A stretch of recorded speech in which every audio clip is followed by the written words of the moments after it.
Did you know that Pennsylvania Dutch, the main language of the Amish people, has actually not that much to do with Dutch? Its roots are German. The word Dutch is a misinterpretation of the word Deutsch, which means German in German.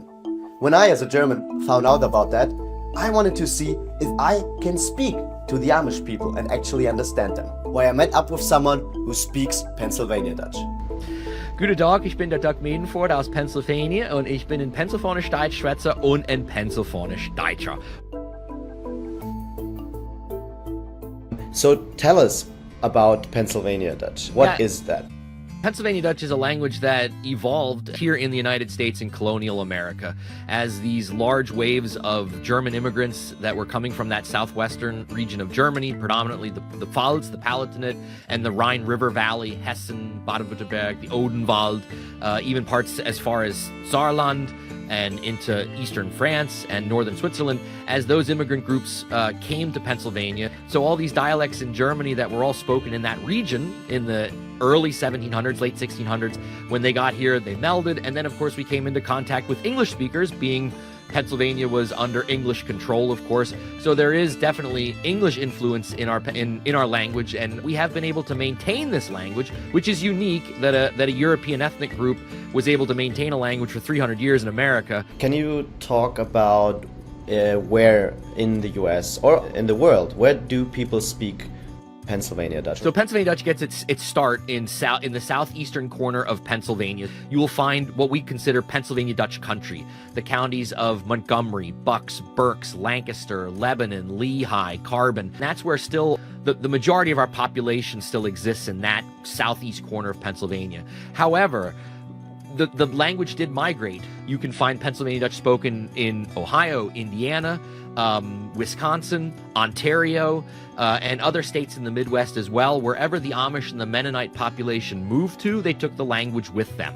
And then we have transplanted Pennsylvania Dutch people that now live in other parts of the world that still speak the language, maybe not on a day-to-day basis, but have the knowledge of the language in their back pocket. If they hear Pennsylvania Dutch, the first thing or the only thing they think of is, of course, the Amish, which are so well known.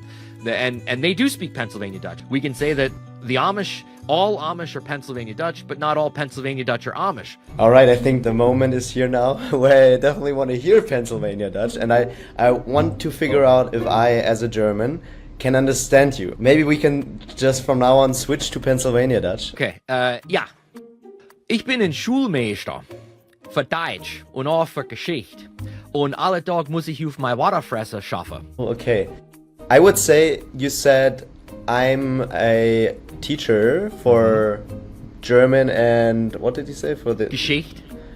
For history. Yeah. And the next part was kind of like vague. It was like the water, like water face or something like that. Nee. So, Wasserfresser, ein Wasserfresser auf Hochdeutsch wäre ein Wörterfresser. Ah. Und was ist ein Wörterfresser? Für uns ist ein Computer. Yeah. Is a computer. Okay.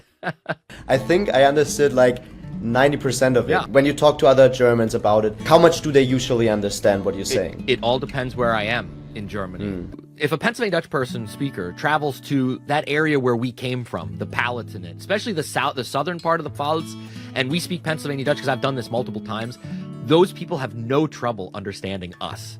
However, if you travel outside of the Pfalz, then we run into some communication issues. So my father, who lives close to Mannheim, close to the Pfalz, close to the region, he has a dialect from the region, and he would probably be easily understandable to someone. Manamam. Oh, yeah. Yes. We're kind of like a time capsule. Our culture, our language is literally like traveling back in time for a German to see some of the stuff that we do and some of the words that we use. More than once I've been in Germany and in that region of the Pfalz. I'll speak Pennsylvania Dutch and I'll have people say, I haven't heard someone say that word since my grandfather. Or I remember my grandparents using those words, but we don't use them anymore. We really are, we're like this frozen in time version of German dialects from that era that kind of got picked up and taken across the ocean and got placed down.